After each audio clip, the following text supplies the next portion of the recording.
The morning sun peeked through the blinds of Alex's small apartment as he ironed his uniform with careful precision. This wasn't just another shift. Tonight was the annual Diamond Charity Gala at the Grand Windsor Hotel, an event where tickets cost more than his monthly rent. He straightened his black bow tie in the mirror and practiced his professional smile, the one that made him invisible to wealthy guests while still appearing attentive. "You can do this," he whispered to himself. "Just 6 more months of saving." Alex grabbed his backpack containing his textbooks and sheet music before heading out. He'd need to review his music theory notes during his break if he wanted to be prepared for tomorrow's exam at the community college.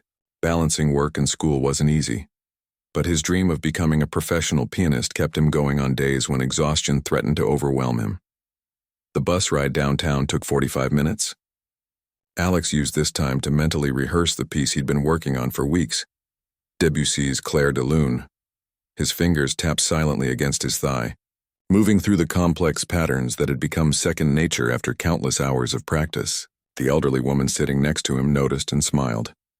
"Musician?" she asked. Alex nodded, slightly embarrassed. "Trying to be." "My late husband was a pianist," she said. "I can always spot the finger exercises." "You keep at it, young man." Her encouragement warmed him as he got off at his stop, just 2 blocks from the gleaming tower of the Grand Windsor. The hotel stood like a monument to luxury, its glass exterior reflecting the clear blue sky. Alex entered through the staff entrance in the back, nodding to the security guard who recognized him from his regular weekend shifts. The employee locker room buzzed with activity as servers, bartenders, and kitchen staff prepared for the evening ahead. Alex stored his backpack and joined the pre-event briefing led by Rita, the stern-faced event coordinator who had been running high-profile functions at the Windsor for over 20 years. "Listen up. Everyone," Rita announced, clipboard in hand. "Tonight is not just any event. We have 3 senators, 2 Oscar winners, and at least a dozen Fortune 500 CEOs in attendance. The Diamond Gala raises millions for children's hospitals, but make no mistake, these people are here to see and be seen. Your job is to make everything perfect while being practically invisible."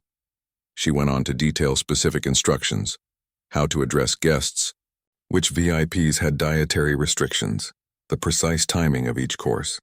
Alex listened carefully, though he'd heard similar speeches before.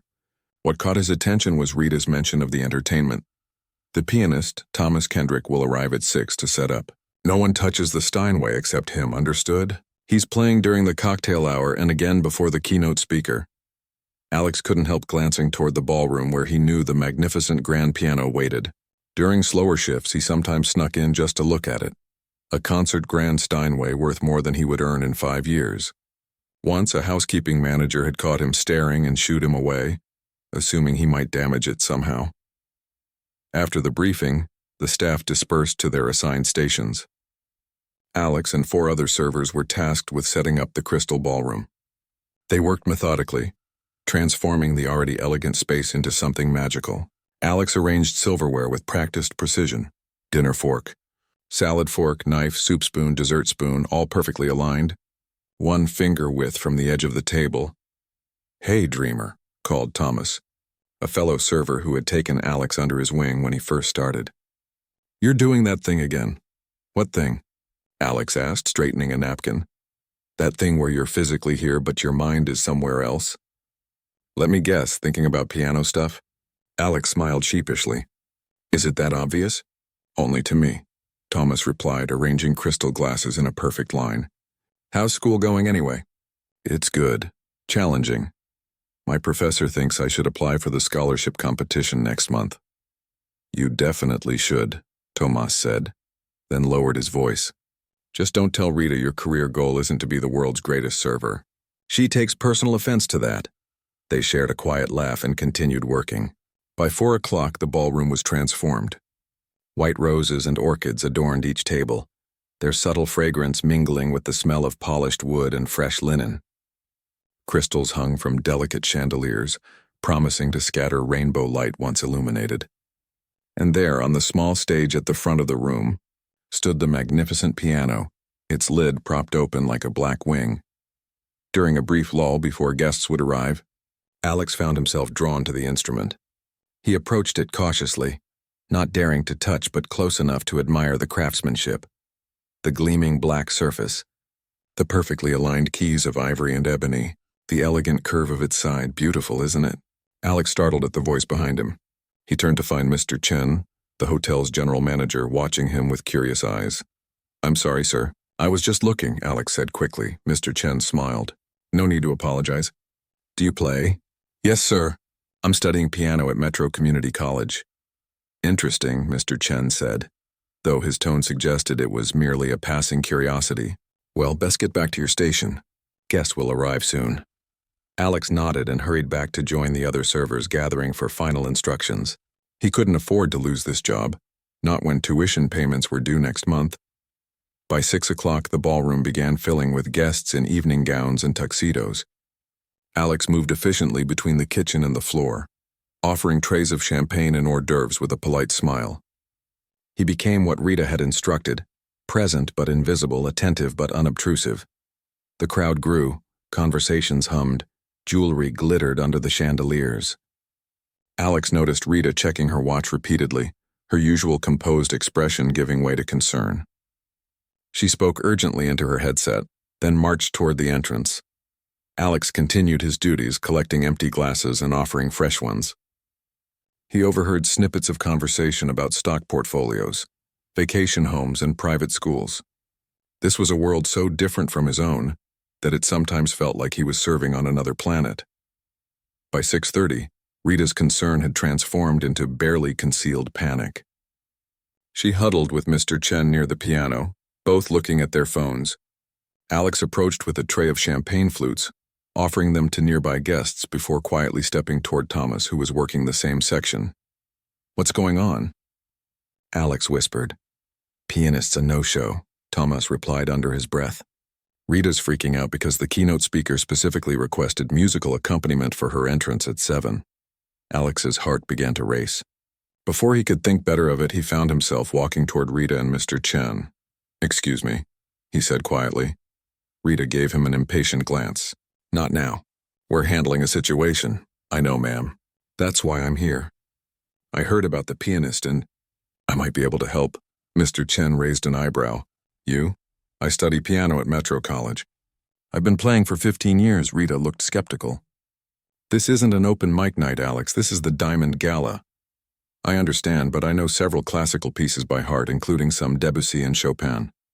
I could at least cover until you find a replacement." Mr. Chen and Rita exchanged glances. The minutes were ticking by, and the keynote speaker, a renowned surgeon who had pioneered a life-saving procedure for children, would arrive soon. "Let him try," Mr. Chen finally said. "We have nothing to lose at this point." Rita sighed heavily. "Fine, but if you embarrass us, you're fired. Understand?" Alex nodded, suddenly aware of the weight of what he'd just volunteered for. He'd played in recitals at school, even at a few local coffee shops, but never for a room full of the city's elite. "I need to wash my hands," he said, practical concerns breaking through his nervousness. "Make it quick," Rita said, checking her watch again. Alex rushed to the staff bathroom, his heart pounding. He scrubbed his hands thoroughly, staring at his reflection in the mirror. The face that looked back at him seemed both familiar and strange. A server in a uniform about to step into a spotlight he'd only dreamed of. When he returned to the ballroom, Mr. Chen was making an announcement to the crowd about a slight change in the evening's program.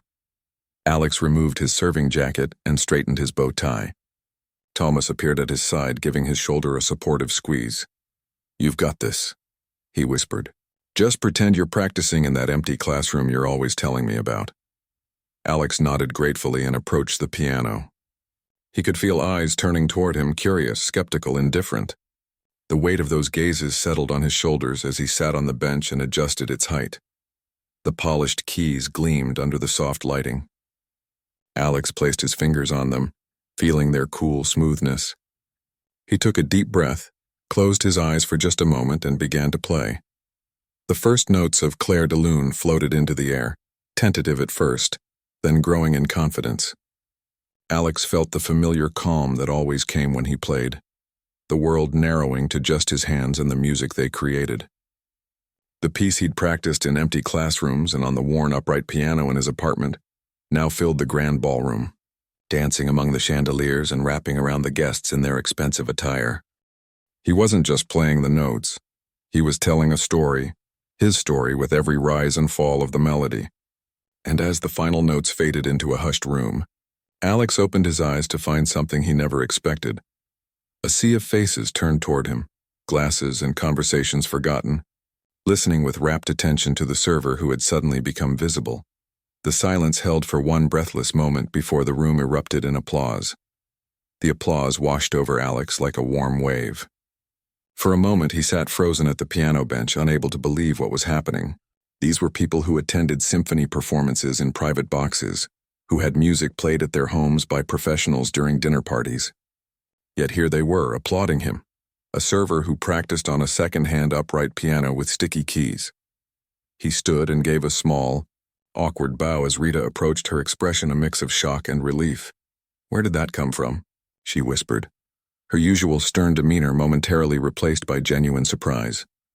"Years of practice," Alex replied simply. Mr. Chen joined them, smoothing his tie with one hand. "Well, it seems we've found our solution for the evening. Can you continue until Dr. Williams arrives for her keynote?" Alex nodded. "I know about 2 hours of classical pieces by heart." "Perfect," Mr. Chen said, then turned to Rita. "Let's adjust the schedule to feature him properly." As they walked away to handle the logistics, Thomas appeared at Alex's side with a glass of water. "Dude," he said, eyes wide. "That was incredible." The whole room stopped talking. "Do you know how rare that is at these things? These people talk through everything." Alex took a grateful sip of water, suddenly aware of how dry his mouth had become.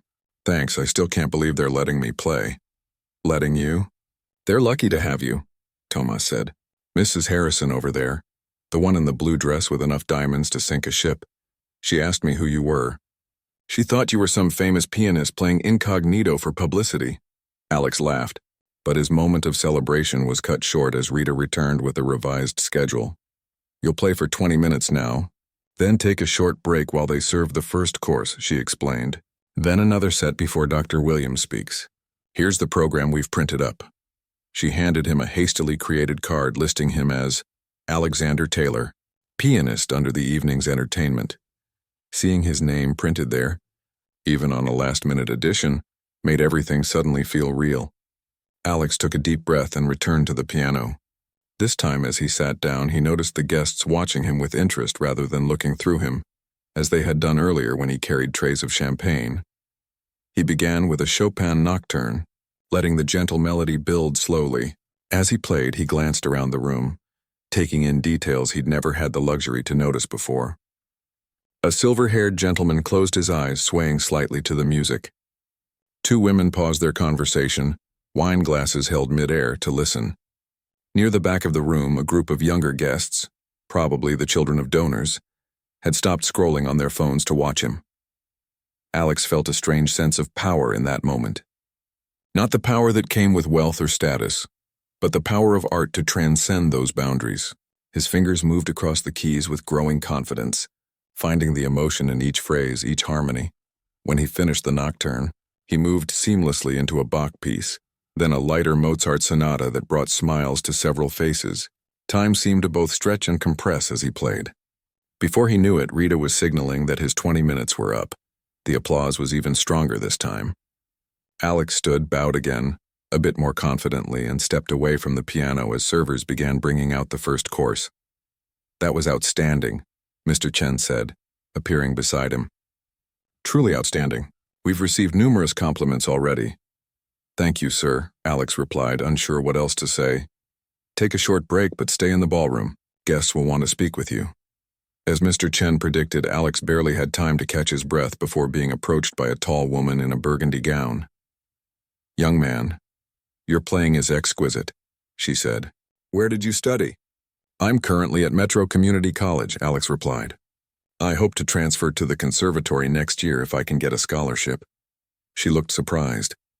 "The community college? With your talent? That's—" She seemed to reconsider whatever she had been about to say.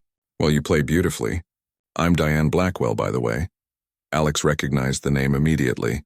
Diane Blackwell was the CEO of a major tech company and a regular on business magazine covers. "It's an honor to meet you." Ms. Blackwell, I'm Alex Taylor. Alex, do you have a card? My foundation supports young artists, and I'd like to stay in touch. I don't have a card, he admitted, feeling heat rise to his cheeks. But I can write down my information.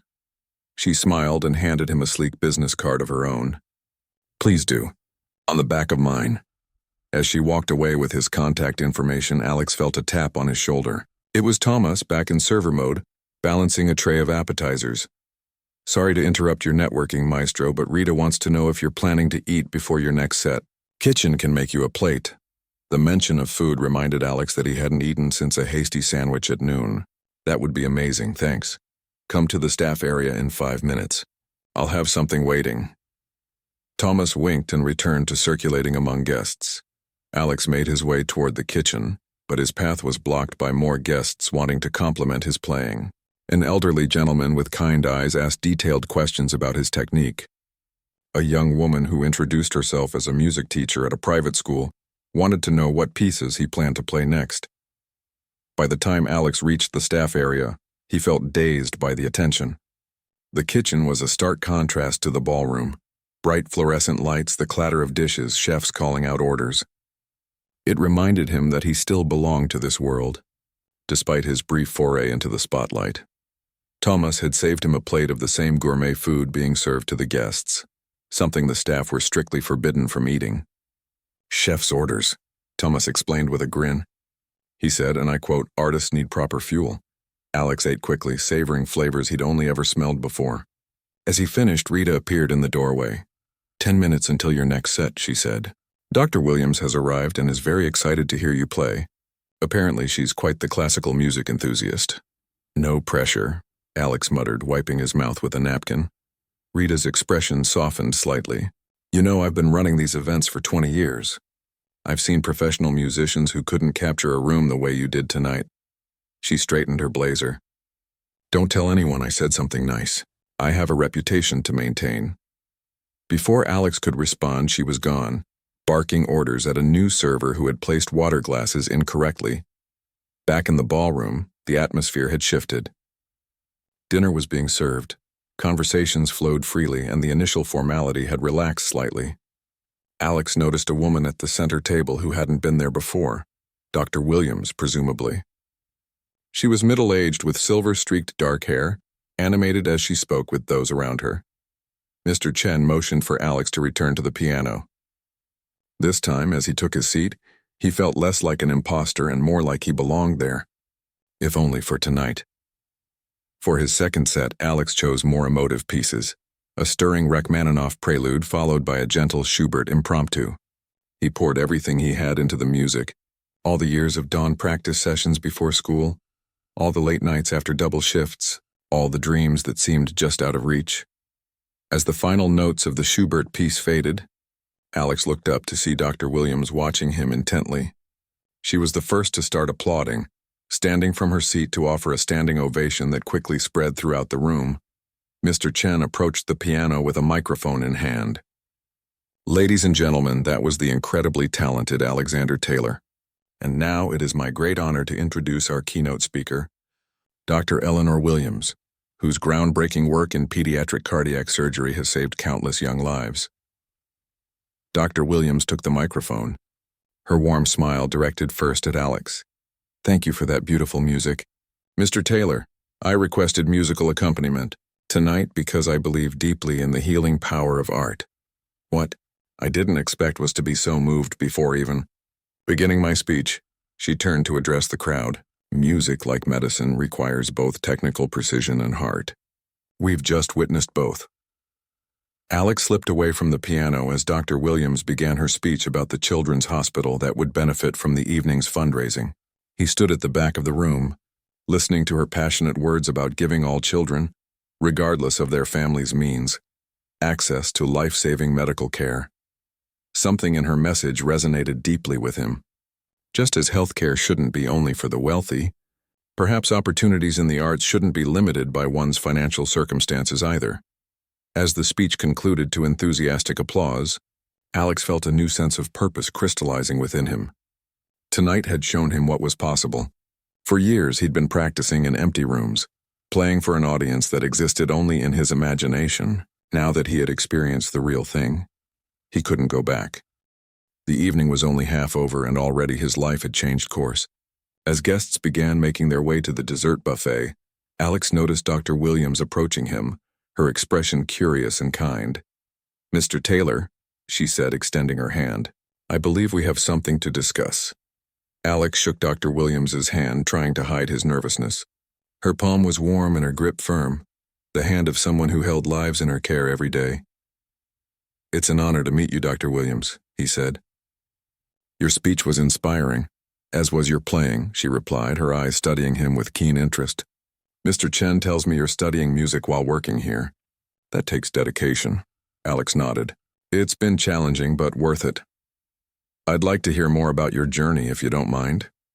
She gestured toward 2 empty chairs in a quieter corner of the ballroom. "I have about 10 minutes before I need to mingle with the major donors." As they sat down, Alex felt strangely at ease despite speaking with someone whose work he had read about in news articles. There was something approachable about Dr. Williams, a directness that cut through the usual formality of these events. "I grew up in the East Side," Alex began, referring to the working-class neighborhood across town. "My mom raised me alone, working 2 jobs most of my life. We had this old upright piano that belonged to my grandmother. It was out of tune and some of the keys stuck, but I fell in love with it when I was about 6. Dr. Williams listened intently as Alex told her about teaching himself to play initially, then the community center music teacher, who had noticed his talent and given him free lessons every Saturday for 5 years. He described the second-hand books of sheet music his mother would find at thrift stores, and how he'd play at nursing homes and small community events throughout high school. "What about formal training?" she asked. "Your technique is remarkably refined for someone without conservatory education." "I had a scholarship for a few classes at the preparatory division in high school," Alex explained. "But full-time conservatory wasn't an option financially. I'm at Metro Community College now, taking music theory and piano performance while I save up for transfer applications." Dr. Williams nodded thoughtfully. "And tonight? How did you end up playing instead of serving?" Alex smiled. "Right place, right time. Their pianist canceled and I offered to fill in." "Brave of you." "Or foolish," Alex said with a small laugh. "But I couldn't let the opportunity pass. Chances to play a piano like that don't come along often for someone like me." Something shifted in Dr. Williams's expression. "Someone like you?" Alex hesitated, realizing how his words might have sounded. "I just meant, I know what you meant," she said gently. "I grew up in public housing in the South District. My first medical kit was a shoebox with Band-Aids and cotton balls that I used to treat my siblings' scrapes." She smiled at the memory. "People like us. We see doors that others assume are locked to them. The trick is figuring out which ones might actually open with a little push." Before Alex could respond, a staff member approached to inform Dr. Williams that several major donors were waiting to speak with her. "I have to go, but I'd like to continue this conversation," she said, rising from her chair. "I serve on the board of the Children's Arts Initiative. We should talk about that after your next performance." She handed him her card, simple white cardstock with her name and contact information embossed in navy blue. "Play something bold for your final set. The room is yours tonight." As she walked away, Alex stared at the card in his hand, another unexpected gift from this surreal evening. The Children's Arts Initiative was well known for its work, bringing music education to underserved schools, exactly the kind of program that had kept his own musical dreams alive during difficult times. He was still processing their conversation when Thomas appeared beside him. "Earth to Alex," he said, waving a hand in front of his face. "Rita's looking for you. Final set starts in 5 minutes." Alex pocketed Dr. Williams' card and followed Thomas back toward the piano. The ballroom had transformed yet again. The overhead lights were dimmed, and candles at each table created a warm, intimate atmosphere. Dessert plates were being cleared, and guests had settled into that relaxed state that comes after good food and wine. "How are you holding up?" Thomas asked as they walked. "Honestly, I'm not sure," Alex admitted. "This whole night feels like a dream." "Well, don't wake up yet. The hotel manager wants to talk to you after your final set, and not in a "you're fired for abandoning your server duties" kind of way. Before Alex could ask for details, they reached the piano where Rita was waiting with a glass of water and a determined expression. 20 minutes for the final set, she instructed. Then they'll begin the donation pledges. Mr. Chen wants you to end with something memorable, apparently. The more moved the audience is, the more generous their pledges. She straightened his bow tie with brisk efficiency. You've done well. Don't tell anyone I said that either. As Rita walked away, Alex took a moment to scan the room. The faces that had been a blur of strangers hours ago now held distinctive personalities. The elderly gentleman who closed his eyes when Alex played Chopin, the young couple who had moved their chairs closer to the piano, the business executive who had been typing on her phone all evening, but now sat with it face down on the table. And there, at the central table, Dr. Williams engaged in conversation with a group of well-dressed donors, occasionally glancing toward the piano. When she caught his eye, she gave a small nod of encouragement. Alex sat at the piano bench and adjusted it slightly. The keys that had felt foreign earlier now welcomed his touch like old friends. He placed his fingers on them and took a deep breath. For his final set, he began with a piece he rarely performed in public, a Beethoven sonata that required both technical precision and emotional depth. The opening notes rang out clear and confident, silencing the remaining conversations in the room. As he played, Alex felt himself entering that transcendent state that sometimes came during his best practice sessions, where the boundary between musician and instrument dissolved, where the music played through him rather than by him. His hands moved with certainty across the keys, finding nuances in the piece he hadn't fully explored before. The Steinway responded magnificently, its rich tones filling the ballroom with colors and textures that his old upright piano could never produce. Alex leaned into the crescendos, softened through the delicate passages, and built the tension toward the powerful final movement. When the sonata concluded, there was a moment of complete silence before the applause began, starting slowly, then building to enthusiastic appreciation. Alex barely registered it, already transitioning to his next piece, a contemporary composition he had learned for a recital last semester. Its rhythmic complexity and surprising harmonies brought a different energy to the room. For his final piece, Alex chose not from his prepared repertoire but from his heart, an improvisational piece based on a melody his grandmother used to hum while cooking Sunday dinners. He had never played it for an audience before, had never even written it down. It existed only in his memory and in his fingers. The simple, soulful melody emerged hesitantly at first, then with growing assurance. Alex built upon it, adding harmonies, exploring variations, allowing the music to take him where it wanted to go. This wasn't about technique or perfection. It was about connection, about sharing something authentic and deeply personal. As the final notes faded into silence, Alex opened his eyes to find several guests wiping away tears. Dr. Williams stood at her table, leading another standing ovation that quickly spread throughout the room. Mr. Chen approached the piano with the microphone, his usually composed face showing genuine emotion. "Ladies and gentlemen, Alexander Taylor," he announced as Alex stood and bowed deeply. Who would have thought that one of our own staff members would provide the most moving performance of the evening? The applause continued as Alex made his way from the piano. Guests reached out to touch his arm, to murmur thanks, to press business cards into his hand. He moved through them in a daze, feeling both exhausted and exhilarated. As the applause finally subsided, Mr. Chen began the donation portion of the evening, skillfully building on the emotional atmosphere Alex had created. After such a beautiful reminder of how art touches our souls, let's remember the children who need our help. Alex slipped toward the back of the room, suddenly aware of how tired his body felt after the adrenaline and tension of performing. He found a quiet spot against the wall and watched as wealthy hands raised to pledge thousands, tens of thousands, even hundreds of thousands of dollars to the children's hospital.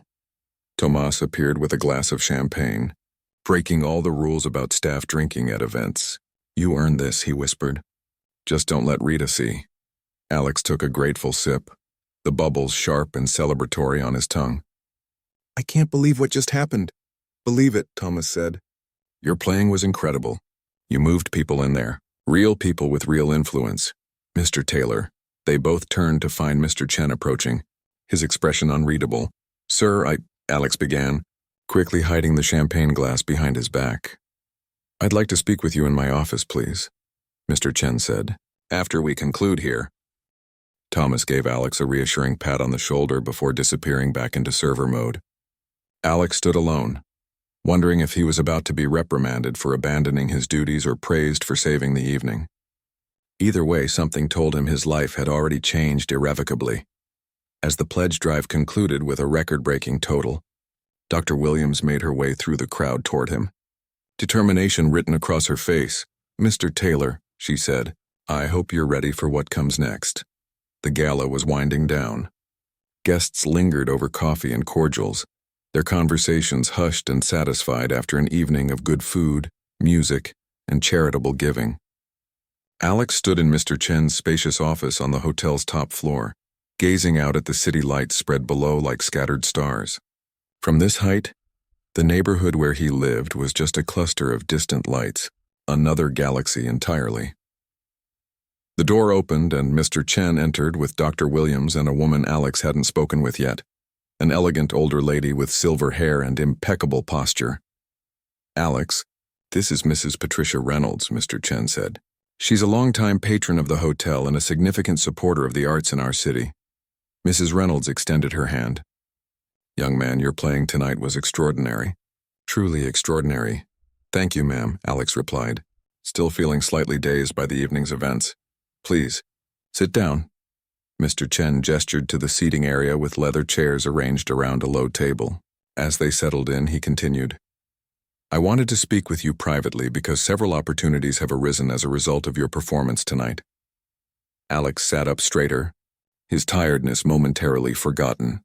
"First," Mr. Chen said, "I'd like to offer you a regular position playing in our main lobby on Friday and Saturday evenings. The pay would be substantially better than what you earn as a server, and the hours would be more compatible with your studies." Alex blinked in surprise. The Grand Windsor's lobby was one of the most prestigious venues in the city for ambient music, a showcase for accomplished musicians that he had only dreamed of accessing. "Someday? That's very generous," he managed to say. "It's not generosity. It's good business," Mr. Chen replied with a smile. "Our guests were captivated by you tonight. That kind of authentic talent is precisely what the Windsor values." "And if I may," Mrs. Reynolds interjected, "I have a proposal as well." She leaned forward slightly, her eyes keen with interest. "I serve as chairperson of the Symphony Patrons Guild. We have a scholarship program for exceptional musicians who demonstrate both talent and determination. Based on what I heard tonight and what Dr. Williams has told me about your background, I believe you would be an ideal candidate." Alex felt his heartbeat quicken. "A scholarship?" "For the conservatory," Mrs. Reynolds confirmed. "Full tuition for 2 years to complete your bachelor's degree, with an additional stipend for living expenses so you wouldn't need to work quite so many hours while studying." The room seemed to tilt slightly. Alex gripped the arms of his chair, trying to process what he was hearing.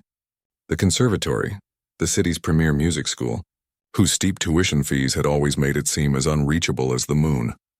I don't know what to say," he stammered. "Say nothing yet," Dr. Williams advised. "There's more to discuss." She pulled out her own chair to join the conversation. "The Children's Arts Initiative that I mentioned earlier is launching a new mentorship program.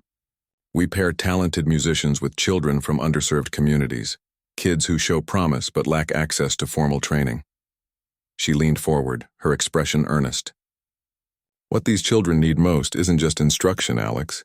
They need to see someone who's walked their path, who understands their challenges. Someone who can show them what's possible."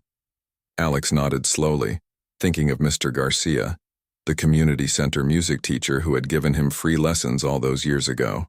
How different would his life have been without that guidance? "We can offer a stipend for your time," Dr. Williams continued. "It would be once a week working with a small group of children." "I'd do it even without the stipend," Alex said without hesitation. "I owe my own music education to people who volunteered their time." Dr. Williams smiled approvingly. "I thought you might say that. But the stipend stands. We value your expertise." Mr. Chen cleared his throat. "There's one more thing."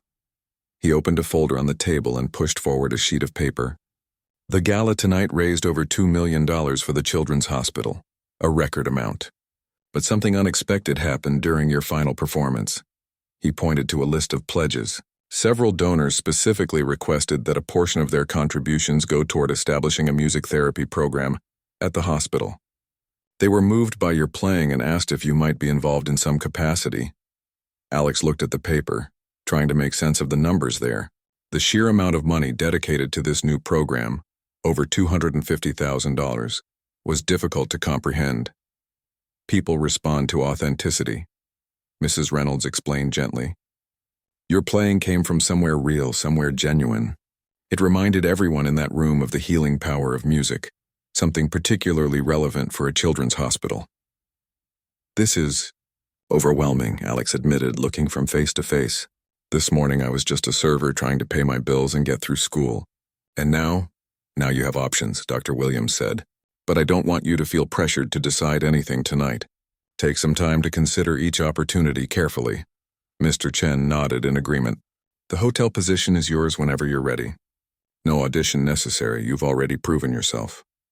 Same with the scholarship, Mrs. Reynolds added. Though there would be some paperwork, of course. Alex took a deep breath, trying to steady himself. Thank you, all of you. This means more than I can express. As the meeting concluded, they exchanged contact information and arranged to meet again later in the week. Alex shook each person's hand, still struggling to believe this wasn't an elaborate dream. When he finally left Mr. Chen's office, he was surprised to find Thomas waiting in the hallway, now out of his server uniform and in street clothes. Well? Thomas asked eagerly. What happened? You were in there forever. Alex leaned against the wall, suddenly feeling the weight of the long day. They offered me everything, Thomas.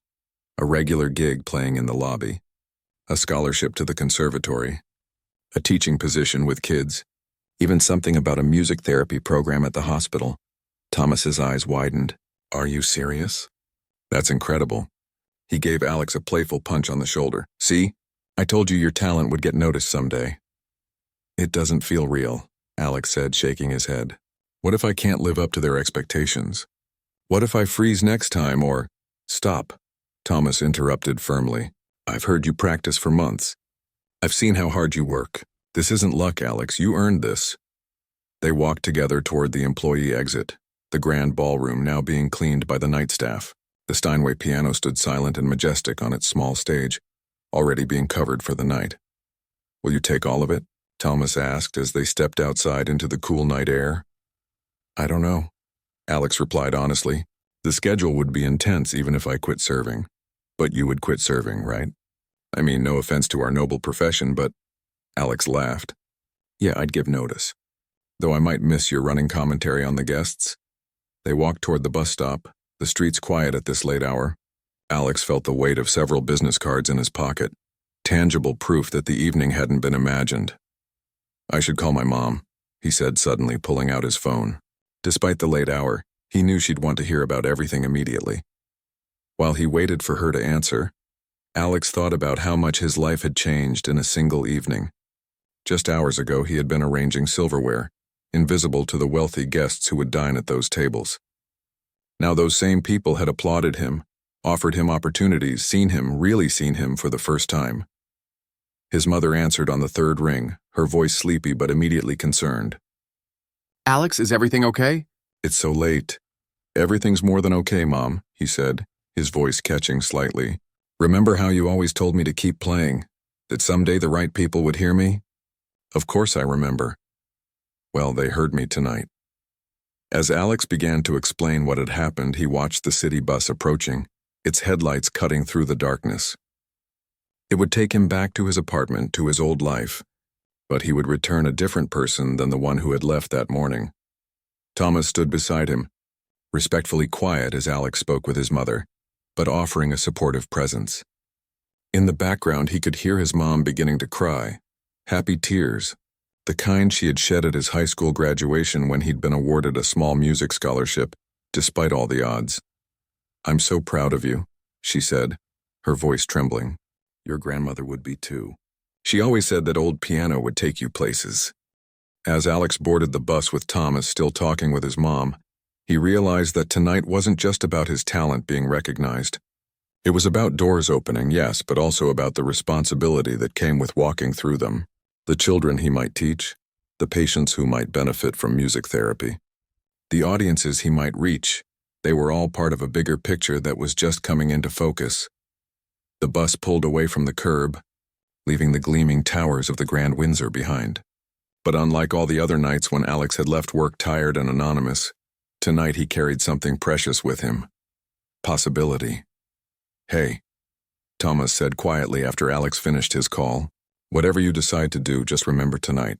Remember how you felt playing that piano, and how the room felt listening to you. That's the real thing, Alex. That's what matters." Alex nodded, gazing out the window as the city rolled by. He wasn't just a server who played piano anymore. He was a pianist who had been serving, and that distinction made all the difference in the world. 6 months later, Alex adjusted the bench in front of the gleaming Steinway grand piano in the Windsor Hotel's lobby. Sunlight streamed through the tall windows, catching on the polished marble floors and brass fixtures. Weekend guests moved through the space, business travelers checking out, tourists admiring the architecture, families gathering for brunch at the hotel restaurant. Alex placed his fingers on the keys, took a deep breath, and began to play. The gentle notes of a Debussy piece floated through the lobby, wrapping around conversations and footsteps. Some guests paused to listen, others continued on their way, but the music became part of the hotel's atmosphere, elegant, welcoming, alive. How different his life was now from the day he had first stepped onto that ballroom stage in his server's uniform. The memory still felt dreamlike, a moment when everything had changed course.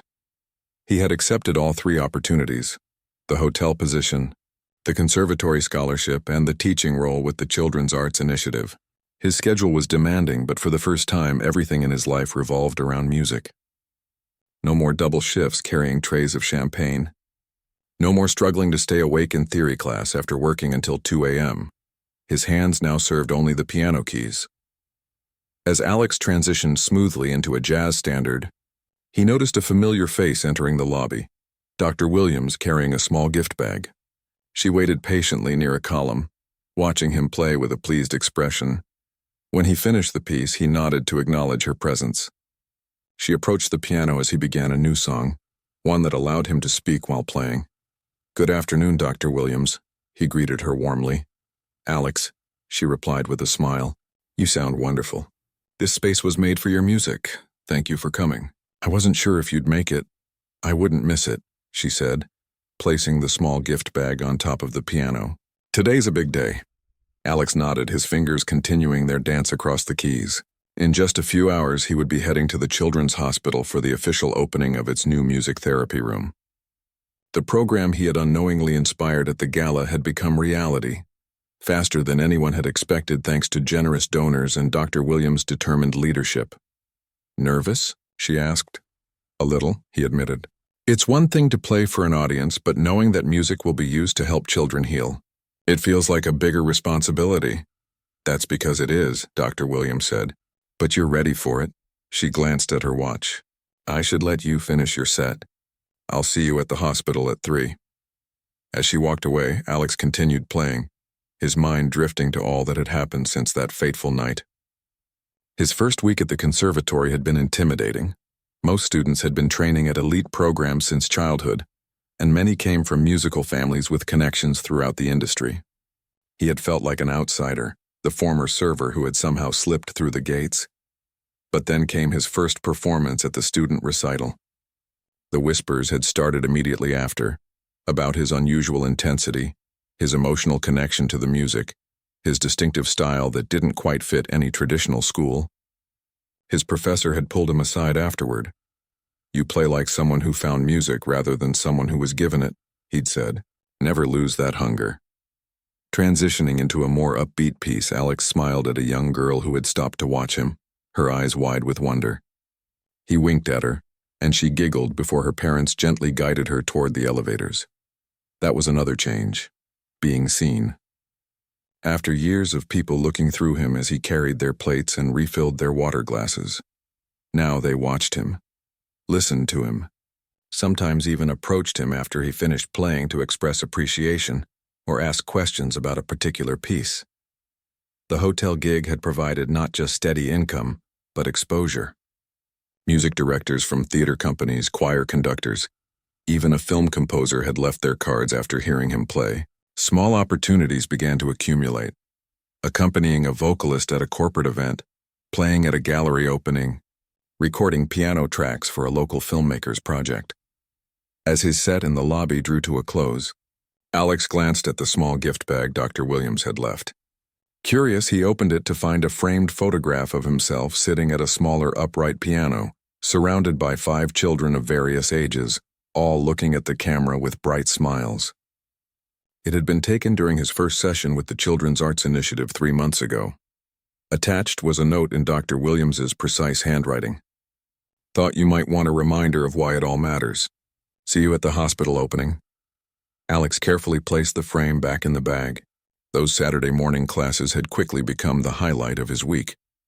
The children came from neighborhoods like his, from families that struggled to make ends meet. Some had natural talent, others simply enjoyed making noise, but all of them lit up when they created music with their own hands. He remembered particularly a quiet 9-year-old boy who had barely spoken during the first 2 sessions. In the 3rd class, Alex had played a simple blues progression and asked the children to take turns adding notes that felt right to them. When it was the boy's turn, he had hesitantly pressed a few keys, then a few more, and suddenly a natural melodic line emerged. The look of surprise and joy on his face when the other children applauded was something Alex would never forget. Gathering his sheet music, Alex nodded goodbye to the hotel staff as he left the lobby. He had just enough time to return to his apartment, change clothes, and get to the hospital for the opening ceremony. His apartment? That was another change. With the stipend from the scholarship and his regular income from the hotel, he had been able to move to a better place closer to the conservatory. It wasn't fancy, but it had good natural light, secure locks, and most importantly, space for a decent piano. Mrs. Reynolds had helped him find a used baby grand that, while still showing signs of its age, had a warm, rich tone that filled his modest living room. His mother had cried when she first visited, running her fingers reverently over the piano's curved edge. "Your grandmother would say you've come full circle," she told him. From her old upright to this beauty. Alex changed into a simple but elegant suit, another new addition to his life, and headed to the subway station. As he rode across town toward the children's hospital, he thought about the speech he would give at the opening. Public speaking still made him nervous, but Dr. Williams had insisted he say a few words about the power of music in difficult times. The children's hospital was bright and colorful, its walls decorated with murals of forests and oceans. Alex followed the signs to the new East Wing where the music therapy room had been constructed. Even from the hallway he could hear excited voices and the occasional experimental piano note. When he entered, the room was already filled with people, hospital administrators, donors from the gala, medical staff, and several families with children currently receiving treatment. Dr. Williams stood near a ribbon stretched across the doorway of the music room, deep in conversation with Mrs. Reynolds and Mr. Chen. The room itself was beautiful, walls painted a soothing blue, large windows letting in natural light, and several instruments arranged throughout the space. In addition to a small grand piano, there were guitars in various sizes, percussion instruments, electronic keyboards, and even some instruments from around the world that Alex didn't recognize. Dr. Williams spotted him and waved him over. "Our guest of honor has arrived," she announced, putting a hand on his shoulder. The young man whose music inspired this entire project. Alex felt his cheeks warm at the attention. "I just played the piano," he said quietly. "You all did the real work making this happen." "Music was the catalyst," Mrs. Reynolds said firmly. "Never underestimate its power." As the ceremony began, Alex found himself standing beside a young patient, a girl about 12 years old with a colorful scarf wrapped around her head, likely covering hair loss from treatment. She looked up at him with curious eyes. "Are you the piano player they keep talking about?" she asked. Alex nodded. "That's me." "Do you play any instruments?" "I used to play violin before I got sick," she said matter-of-factly. "My hands get too tired now, but my doctor says this room might help me start again." "I bet it will," Alex replied. "Music has a way of giving us strength when we need it most." She considered this thoughtfully. "Will you play something after they cut the ribbon?" "Something happy?" "Absolutely," Alex promised. "Any requests?" Before she could answer, Dr. Williams called everyone to attention for the ribbon cutting. Speeches were given, Thanks were offered to donors, and the medical benefits of music therapy were explained. Finally, Dr. Williams turned to Alex. And now, I'd like to invite Alex Taylor to say a few words and then christen our new piano with its first official song. As Alex moved to the front of the room, he saw many familiar faces from the gala 6 months ago, but he also saw new faces. The children from his Saturday classes who had been invited with their families, his professor from the conservatory, his mother sitting proudly in the back row, and even Thomas, who had recently been promoted to event coordinator at the hotel. Looking at this gathering of people from every part of his journey, Alex felt a wave of gratitude so intense it nearly overwhelmed him. 6 months ago he had been invisible, carrying trays and arranging silverware. Today he stood before a room full of people who had come together because of music, his music. "I'm not very good at speeches," he began honestly, "but I am good at listening. And what I've learned is that music speaks when words fail. It builds bridges between strangers. It turns pain into something beautiful. And sometimes it opens doors we never even knew existed." He glanced at the young girl with the scarf who was watching him intently. "So rather than talk more, I'd like to play something. This is for everyone who's ever felt invisible, who's ever had a dream that seemed impossible, and especially for the children who will find healing in this room." As Alex sat at the new piano and began to play, a joyful, hopeful piece that he had composed himself over the past few months, he realized that this wasn't the end of his story. It was just the beginning of a new chapter, one with more challenges and opportunities ahead. But whatever came next, he would face it with music in his hands and gratitude in his heart for that one night, when a server stepped up to a piano and the world finally stopped to listen.